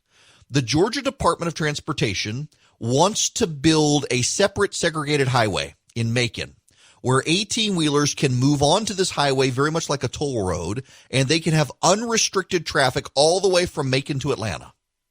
There would be a couple of exits back onto the real interstate if they need to get off before then, but they could essentially, without having to deal with commuters, without having to deal with you and me, the 18-wheelers can flow from Macon to Atlanta unimpeded. And from Atlanta south. They want 2 lanes north and 2 lanes south. It would actually help the environment. It would help the environment because right now there are so many 18-wheelers and others on the interstate. Frequently, things get backed up. Things are congested. Even during the pandemic, there have been problems because there have been so many 18-wheelers. There have been wrecks. There have been, their tires blow out. They hit cars when the tire pieces do. It causes all sorts of problems. There's now a toll lane from Locust Grove up to roughly 285 on 75 for commuters. And the 18-wheelers can't get on that. So they want a designated essential toll road for the 18-wheelers. It would free up capacity on the major roads. It would free up capacity on 75. It would allow traffic to move more freely. That would be better for the environment. It would be better for commerce. It would get these trucks off the major highways into their own section. And the environmentalists are suing to stop it because they claim that it's bad for the environment to expand this interstate. Why? You know what their argument is? Rainwater runoff. You would be adding additional concrete, which would collect additional water, which would wash over the roads with the oil and the gas and wash off into streams. And that would cause problems. Never mind that it would actually speed things up on the highway, so people would be burning less fossil fuels. They found a way to throw a monkey wrench into the building of this highway. So the president came down to announce this particular project is a priority for the federal government because it would speed up the flow of commerce on the southeast. It's a major project for Georgia because it would allow Georgia businesses to move products around the state faster. We've got more and more warehouses and supply chain distribution facilities in Georgia. It would help. And yet they're being stymied by these environmentalists demanding more and more review and liberal judges demanding more and more review. So the president, by waiving the regulation, ends all of that, and the state can build the highway. It's a huge win for the state. It's a huge win for truck drivers. It's a huge win for the Teamsters Union. It's a huge win for commerce, huge win for business, huge win for commuters. Your commute, if you live between Macon and Atlanta, your commute will improve when this highway is built because all the 18-wheelers will be on this new highway, not your highway. And it's not like they're taking a bunch of land. They're essentially building a bridges, and they will be up on the bridges away from you people. You'll be safe from the 18-wheelers and their tires when they blow out on the road, which happens more and more, it seems like. This is a huge win for everyone. And the president came to Georgia to do it. The left is infuriated by it, not really because of the environment, but because of commerce. But they're going to keep doing it. Here's part of the president's speech yesterday in Atlanta. Together we will defeat this virus and emerge stronger than ever before. We're here today to celebrate a historic breakthrough that will transform the lives of workers and families all across our nation. For decades, the single biggest obstacle to building a modern transportation system has been the mountains and mountains of bureaucratic red tape in Washington, D.C. Before I took office, reviews for highways ballooned to an average of nearly 750 pages in length, and they were the good ones. They were the short ones. And I know because I was in business for a long time and I had to go through a process that was so ridiculous. It was so ridiculous. We went through a process for building buildings usually. It would take forever. By the time you start building, the market changed. You said, the market was good when we started. Now the market's lousy. So you say, the hell with it. We won't build. Sometimes you start building and you say, that was a mistake. But we went through years and years of litigation and tumult, and it was just not good. But you go through it to an even greater extent. The maze-like approval process represented lobbyists that were very rich. They were making a lot of money. I remember I'd go up to Albany, New York, and I'd see my lobbyists up there. I said, what are you doing here? I knew what they were doing. They were trying to make it more difficult. So you had to hire them for more and more work. Spend millions and millions of dollars for nothing. But too often they caused massive delays on top of everything else. And that way they got their fees over a longer period of time. It's one of the reasons why, for example, the average Atlanta driver spends an incredible 77 hours in traffic during a short period of time. But all of that ends today. Good for him. Look, this is actual presidential leadership. You may not like what the president is doing. And there are some people who don't. They got legitimate reasons for doing it, but I disagree with them. I think what the president has done in Atlanta by getting rid of this regulation is good. Now, notably, Joe Biden could put it back, but there is a process. And I think the president is showing real leadership here, and the doom and gloom from people is crazy. The New York Times essentially saying if you support this, then you want dirty air and dirty water. The president actually spoke a little bit about this yesterday in Atlanta. But at the same time, we'll maintain America's gold standard environmental protections. The United States will continue to have among the very cleanest air and cleanest water on earth, which we do now. We have the cleanest that we've ever had, meaning ever. Cleanest we've ever had, meaning ever. Yes, it's true. We actually have we are releasing less carbon in the air now than we were in 2000. That's a fact.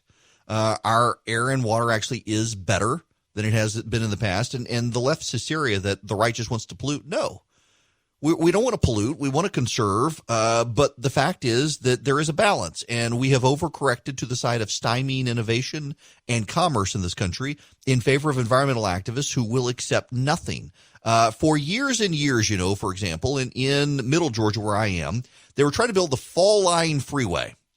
In fact, if you're in Macon, if you go to Macon, you should do this experiment. You should just see it. There is a Eisenhower Parkway, which used to be a hub of commerce. It's now it's sad to drive that road. But it comes from Columbus. It's US 80. And you get into Macon and you drive it to its end, and it just dead ends into essentially a wall.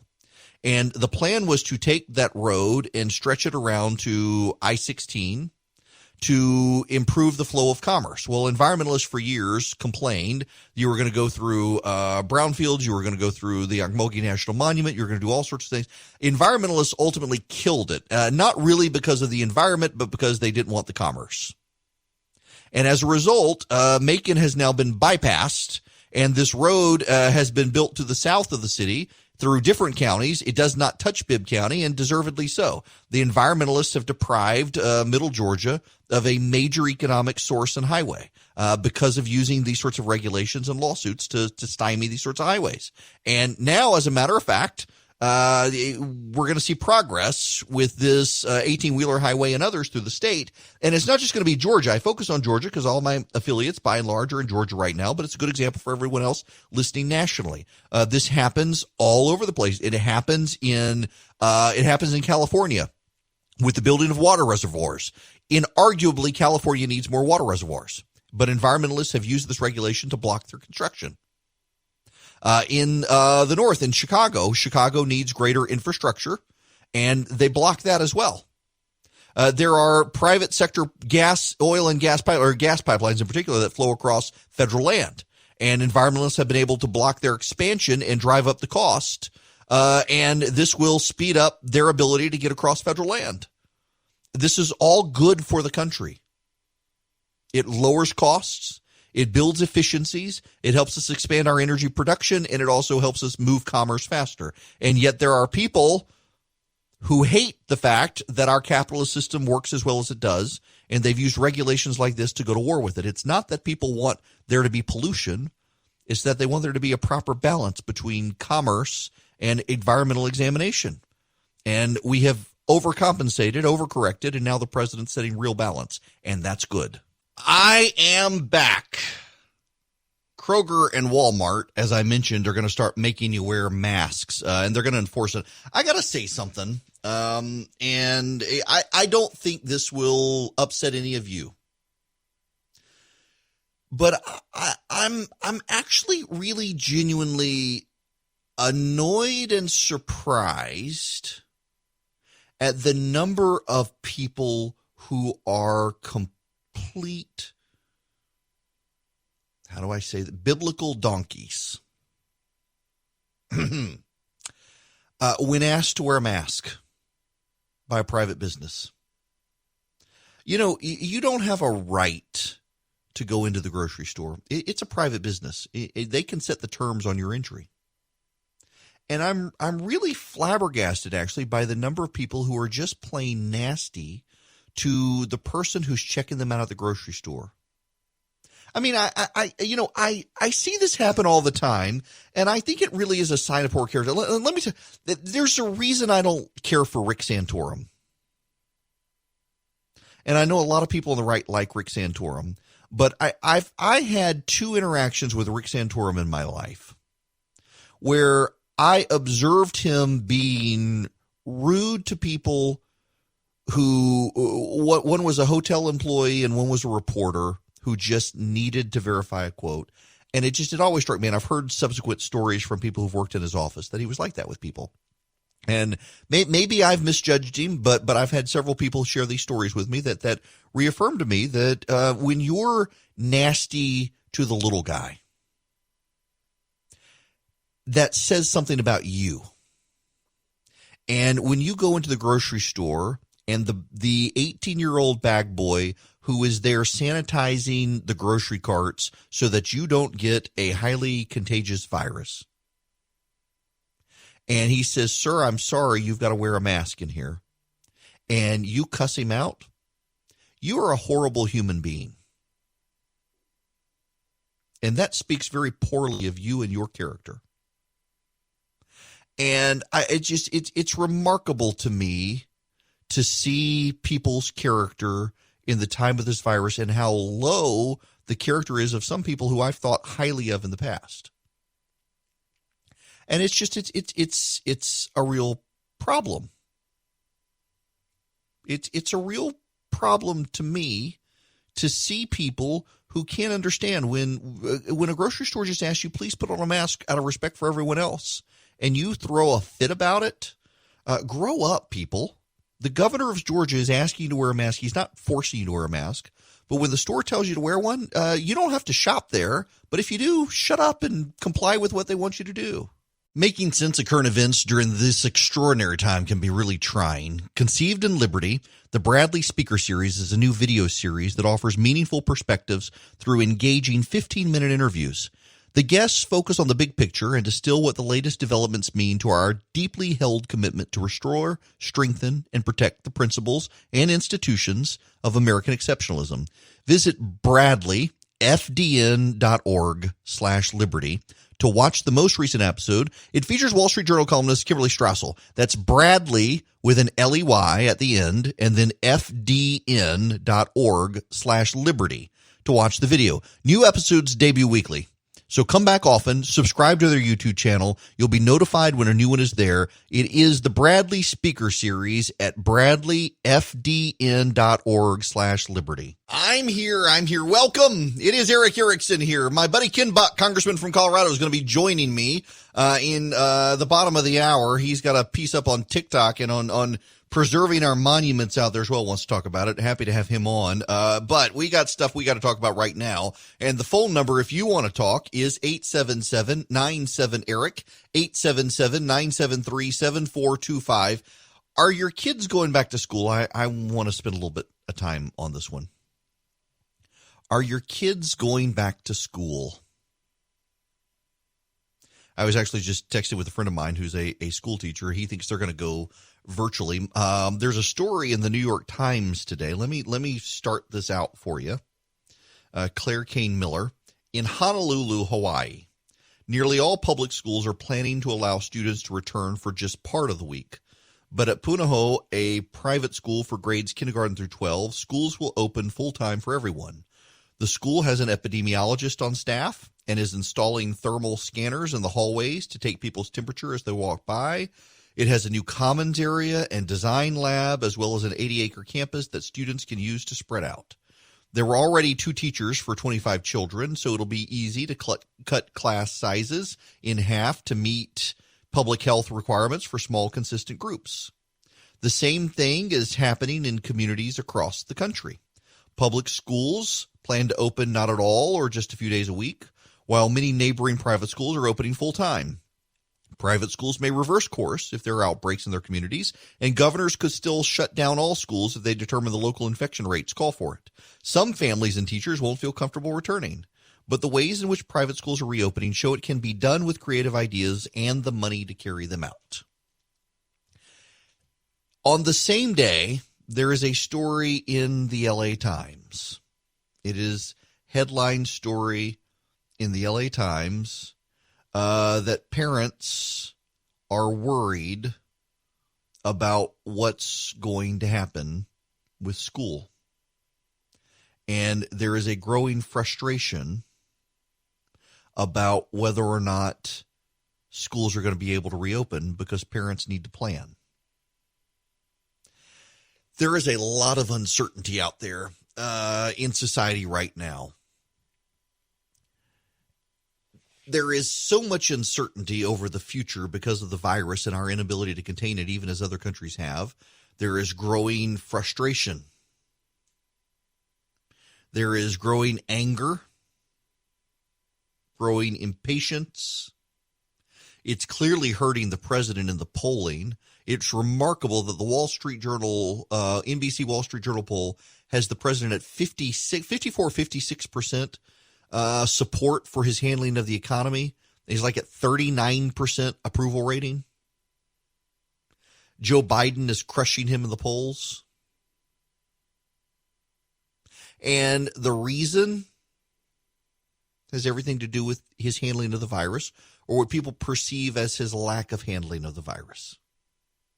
His administration, and I got an email from a listener saying, what do you think the president should have done differently? The president, frankly, did a lot right early on with China and the like, but the mask guidance, we not only know was flawed, but should have been corrected, and the president should have been the messenger on it. The federal government was buying resources that the states needed, and the federal government was buying them for Homeland Security and other, and shortening supplies. The federal government has hindered the ability to get supplies. Let me give you a real world example of something that I think that the administration is messing up on. I've got a friend. He's actually based here in Georgia. He works with a company that is based in Florida, and they make N95 masks. They've got their certification, everything. And they don't sell to you and me. You can't go buy 10 masks from this company. It's a medical company, and they sell 100,000 masks. They sell million masks. They have sold 50 million masks in Mexico. They just did 35 million masks in Belize. They had to hire airplanes to transport them themselves to get it done. They don't have a third-party distribution chain. So this medical company that makes all sorts of medical devices has shut down all of its supply manufacturing except for surgical masks and N95 masks to meet a demand. And they're meeting the demand in Central America. They're meeting the demand in South America. They're meeting the demand in Europe. But they're a domestic company manufacturing masks here in the United States, and they can't get the government to return a phone call. Why? Because the government bureaucracy wants to deal with 3M. 3M is inarguably the gold standard, but 3M has a 6-month backlog. And an N95 mask is an N95 mask. It doesn't matter whether you got a 3M mask or someone else. N95 is certified based on the amount of particulate it can block. And I've been trying to help my buddy get some contacts, and it's mind-numbing to see. And for all the problems that we have and we know we have, the federal bureaucracy still causes issues. And so he is this friend of mine whose company is selling the mask. They're trying to reach out to corporations and establish things there. I've got a friend of mine who actually runs a a company y'all would know that actually does distribution, and I'm trying to pair him with that company to be their domestic distribution supply chain. Because if they can get a domestic distributor and not be working directly, well, the distributor has credibility and they could go through the distributor.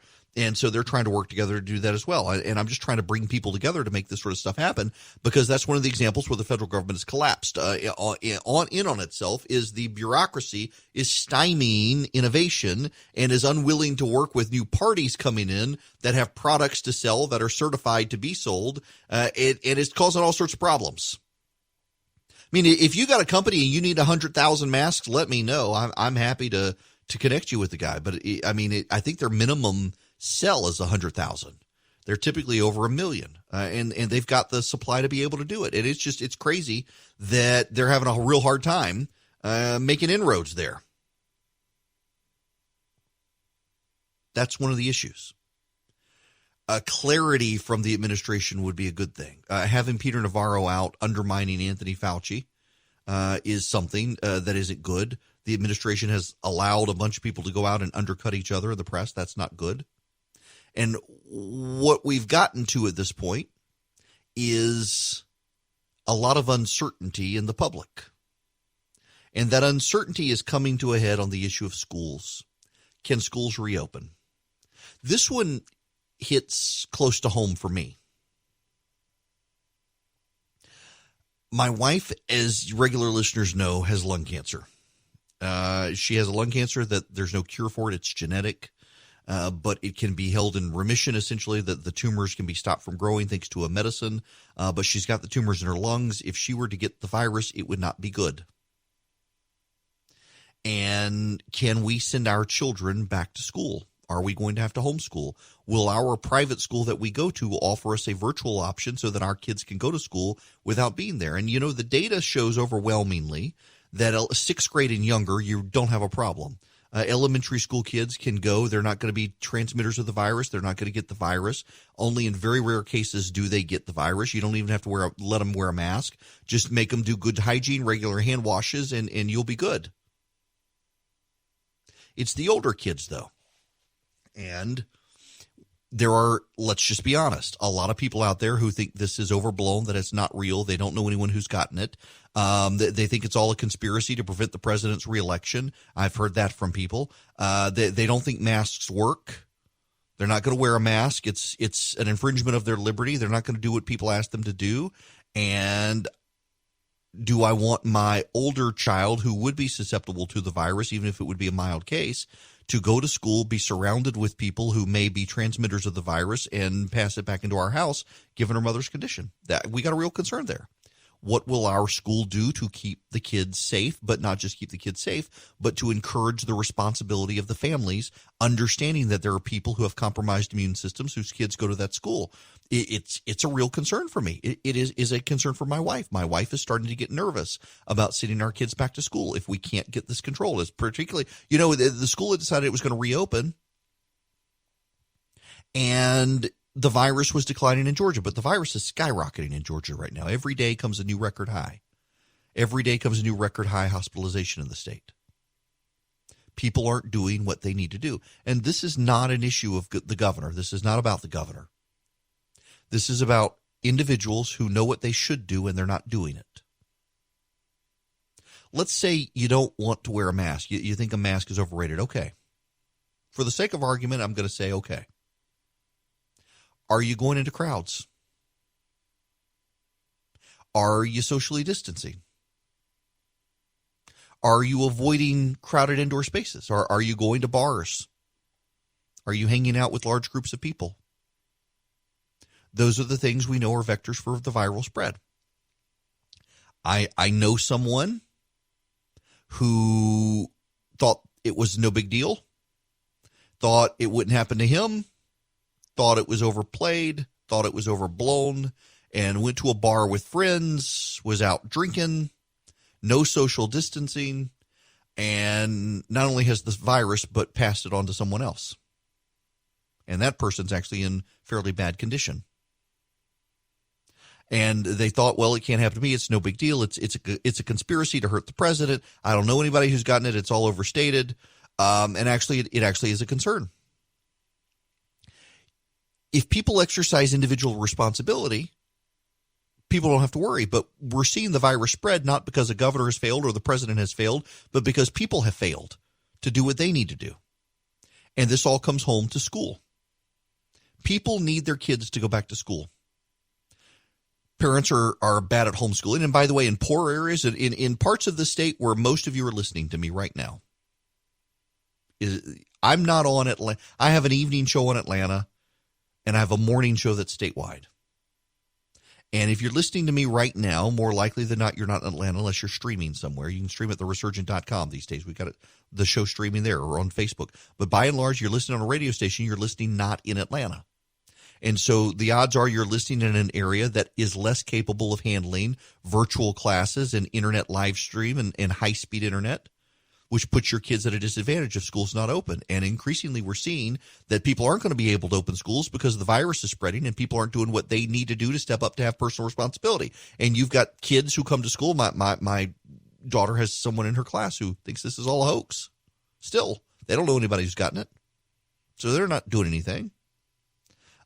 This becomes an amplified problem over time when we need the economy to get to work. To get the economy to work, we've got to get workers back. To get workers back, we've got to get their kids back in school so the workers can't be home homeschooling their kids.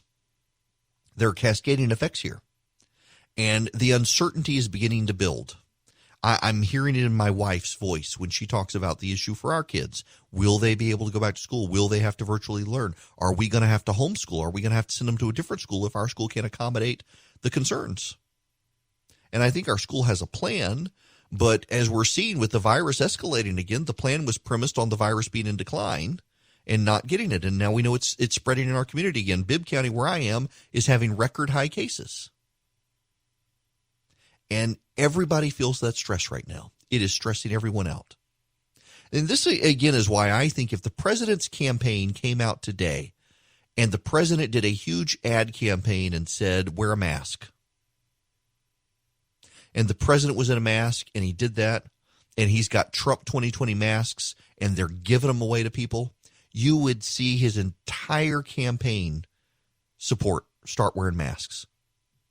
So many of the most vocal critics of this are people who support the president. If the president came out and said, I'm going to lose unless we get this virus contained, and the best way to contain it is for everyone to wear a mask, the entire support base of the president would put on a mask by the end of today. He could exercise some leadership on that front.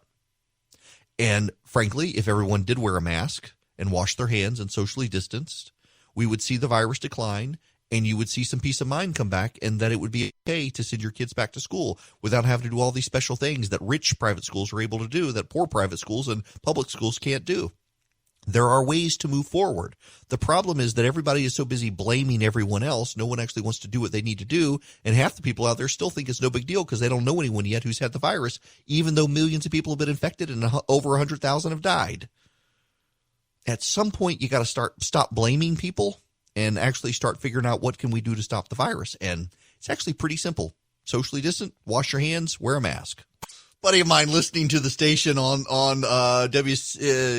WCHM up in Clarksville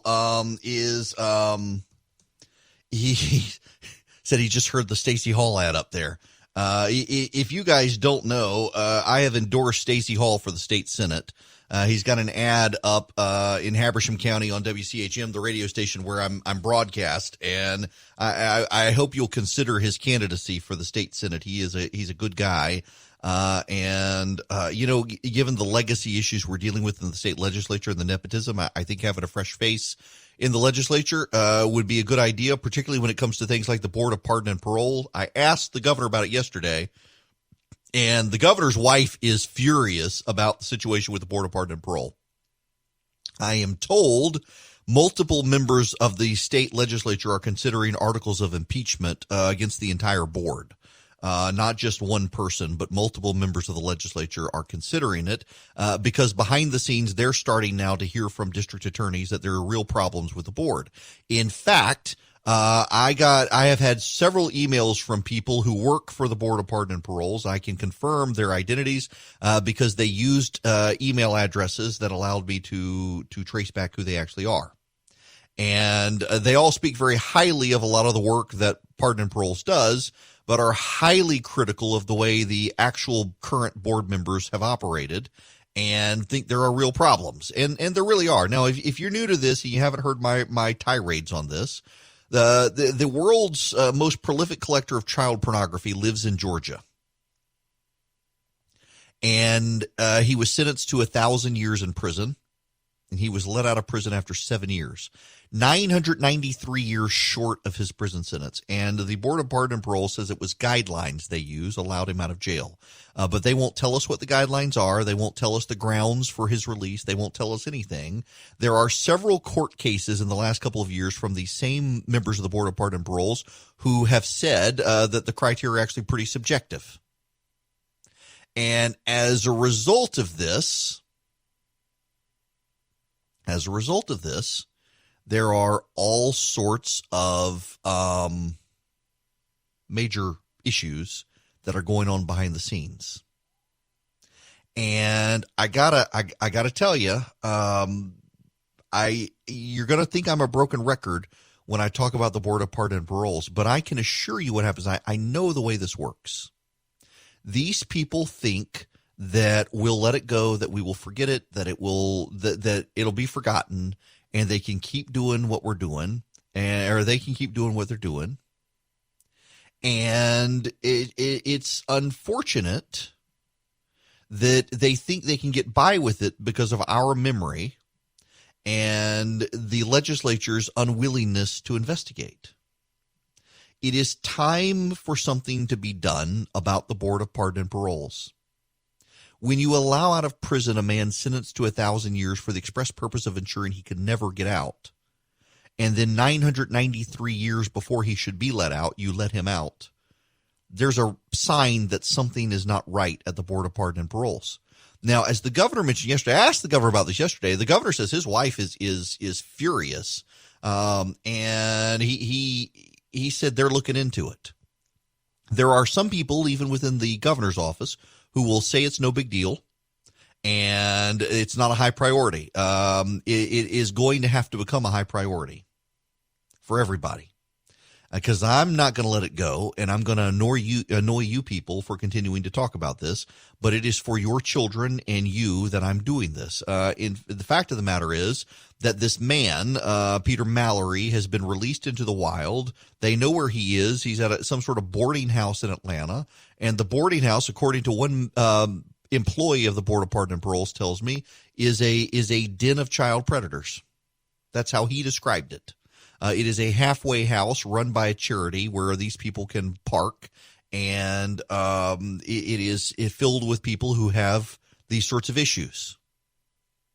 And this is a man with a compulsion to that sort of behavior, and that makes it very problematic. So it is good to know that members of the legislature are moving forward with impeachment of the Board of Pardon and Paroles. I hope they will sustain it. I hope they will see it through. I hope there will be vocal outcry. I intend to do an action item on this. I intend to get people to rally their support for reform. I intend to make sure people contact the governor's office and the like to let them know that there's a problem and something must be done. And frankly, I think at this point, the governor, having had no chance to appoint anyone to this board, that it gives the governor an opportunity to call for some of them to resign so he can appoint new people and clean it up. That would actually help the situation. It is me. And that would be Eric Erickson. I got a treat for you guys. A friend of mine who happens to be a congressman from the great state of Colorado is joining me, and we were going to talk about something else, but now he's got an op-ed out about TikTok, and I'm going to ambush him with that. Ken Buck is joining me, congressman from Colorado. How are you? I'm doing great, Eric. How are you? I'm great. It's good to hear your voice. How's the family? The family's doing very well. My son is now out of the Army and living in Colorado and has given me a granddaughter, and my daughter has given me two grandsons. So life is really, really good. That is great. Makes you wish you were there all the time instead of Washington. There's no doubt I prefer to fly west than east. The swamp is a great place to leave. Well, you know, I was going to text you the other day, by the way, just as a personal aside here. I was talking about this on radio. If I can go somewhere that's about 1,100 miles from Atlanta, I can be diamond status. And the only reasonable place other than Winnipeg, Canada is Denver. So I may have to come socially distance with you soon. Just so I would love to do that. All right. Now, let me ask you about TikTok, because I've been raising this concern. Last year at my Resurgent gathering, we had a number of people on stage who are raising concern about it as an espionage tool of the Chinese, and a lot of people don't seem to understand what exactly is going on. Sure. Well, the Chinese use a lot of tools to gather information on Americans, personal data. They gather financial data, credit card information, and other information. And it is ultimately a tool of war. If there is a conflict, each country wants to shut down the other country's economy, and our economy is so dependent on online transactions that is what they're doing. They're gathering information, and the TikTok app, all the information it gathers about buying habits and geolocation and everything else goes right to the Chinese Communist Party and is used by them to store data on every American. There's a website I read all the time. It's a technology website called Stratechery. Ben Thompson, who lives in Taiwan, writes it. And let me read you one of the things that he has written there. I'm trying to find it as I pull it up. That one thing that must be understood and appreciated is that the Chinese ideology is interwoven into their commerce. We can abhor and condemn and encourage everyone to speak out about what's happening to the Uyghurs in Jinping. I'm not counseling U.S. intervention, but what is increasingly clear is that China demands we ignore their internal affairs, and it's not reciprocated. And not only is it not reciprocated, but they have a communist ideology that has decided to weaponize American free market desires to undermine free market desires and prop up the communist regime abroad, which I thought was a pretty insightful piece. And I think a lot of people think, hey, we can separate the ideology of the communists from everybody just wants to make money. And in fact, in China, their desire to make money and their communist ideology is completely linked. You can't separate the two. Absolutely, and it's one of the reasons why the state, the government of China, is involved in stealing intellectual property and other inventions in the U.S. to be able to boost their economy, because they see that so much as really the future of their desires in the world. They use their investment dollars in Africa and other countries to benefit the business in China. It is absolutely part of the strategy that the communist government not only controls the business, but also supplements the business with their military and intelligence infrastructure. Now, moving from the communist Chinese to the American communists, we've got Antifa and the like out there in this country waging a fairly public war now on our culture and history. And I know you've written about that, including I've got this piece pulled up from National Review. You wrote on the 7th, Why Progressives Wage War on History, from changing the name of Princeton's Woodrow Wilson School of Public and International Affairs to tearing down statues of George Washington and Ulysses S. Grant. It seems like not only do we have profound ignorance of history in this country, but a lot of people on the left just simply don't care. Well, I think it goes beyond that they don't care. I think that in order to create a socialist and godless country, they need to tear down our history. They need to do away with the Bill of Rights. They need to rewrite the Constitution, whether it's formal or just informal by tearing it down.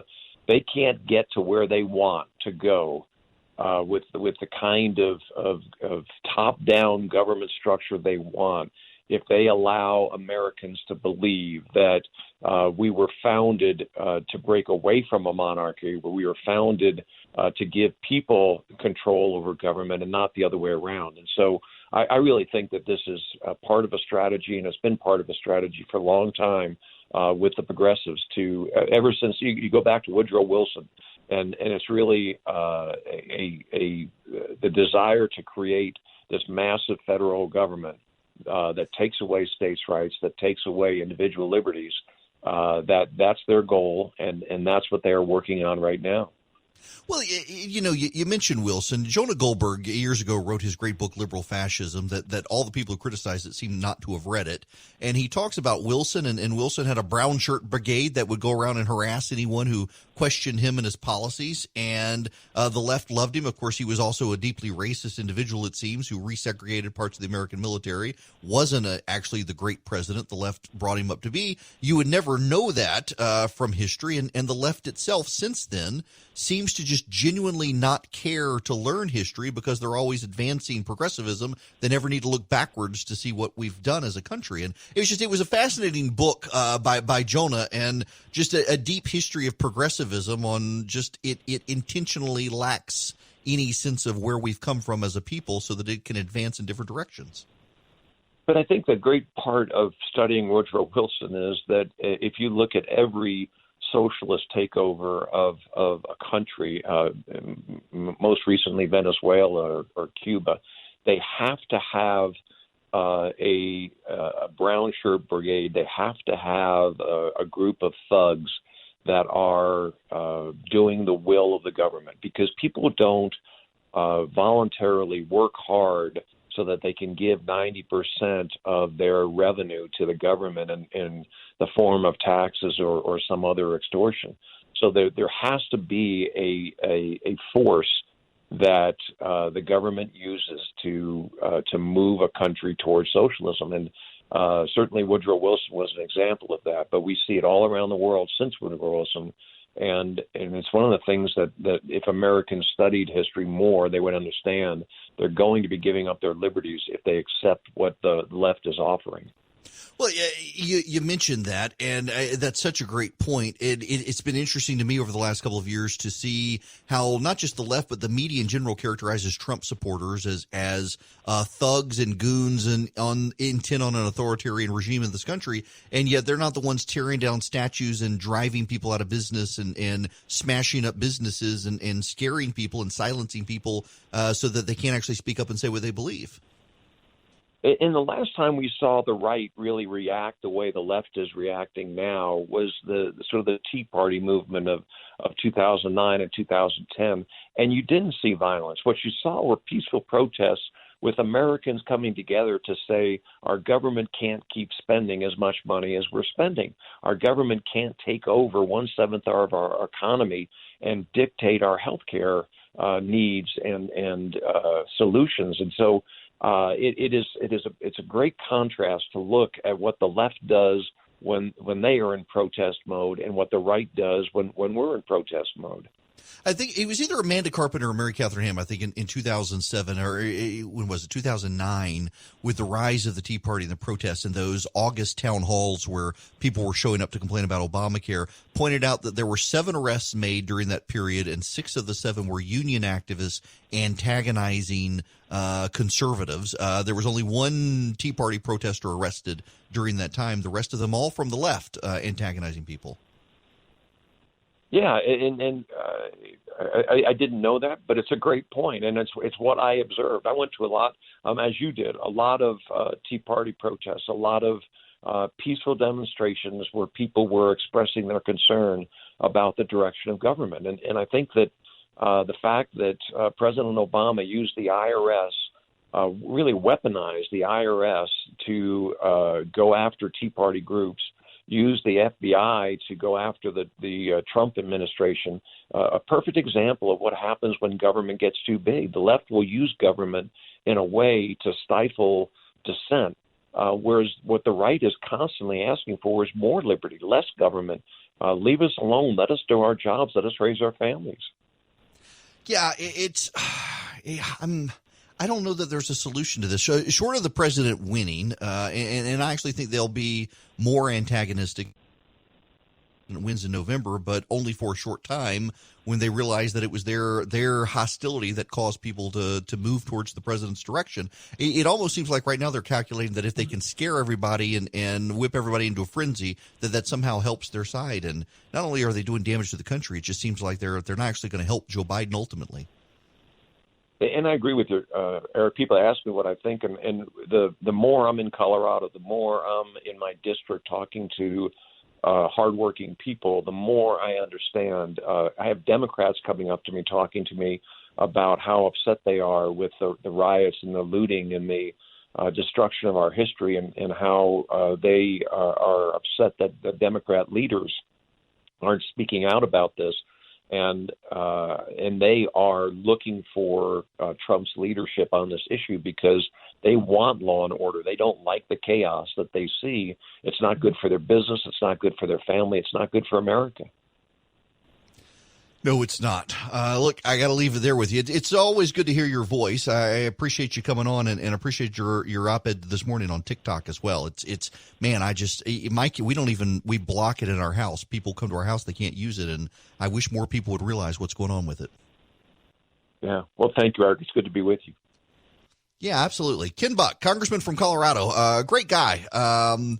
Man, I went out to Colorado. He was running for the Senate. This was 2010, I guess. He ran for the Senate, barely lost, came within a percentage point at the time. Just a good, profound conservative guy, wound up running for Congress and winning.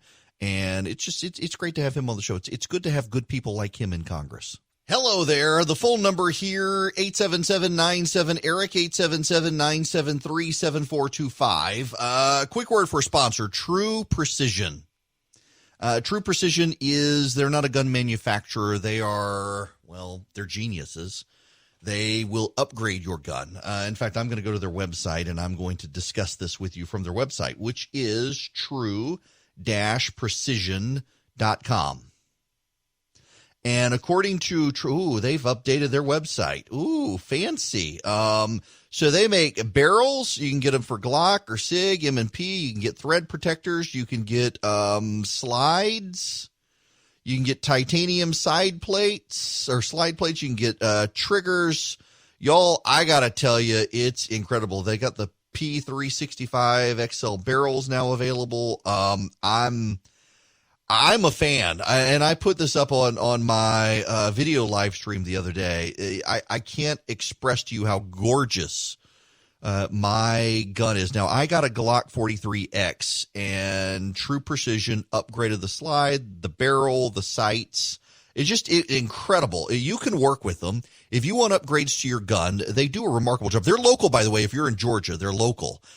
And they're great. And I was a customer of theirs. I got my 43X, and they upgraded all the pieces, the grip, everything. And now they're an advertiser, which is great. And I can genuinely attest to the quality of their workmanship and everything else because I was a customer of theirs first, and I've stuck with them.